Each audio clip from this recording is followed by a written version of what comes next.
পানি জমছে আজকে কি করবো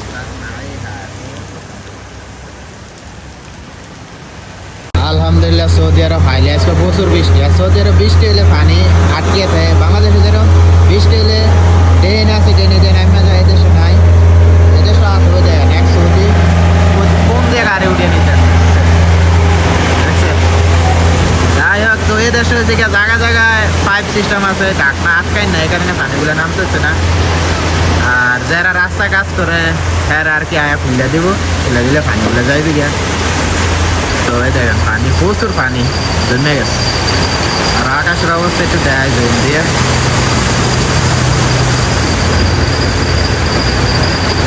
আর এটা হচ্ছে কি আমার দোকানের সামনে আর কি এই জায়গা আপনি করে দেখছেন সাইডে সাইডে আর কি পানি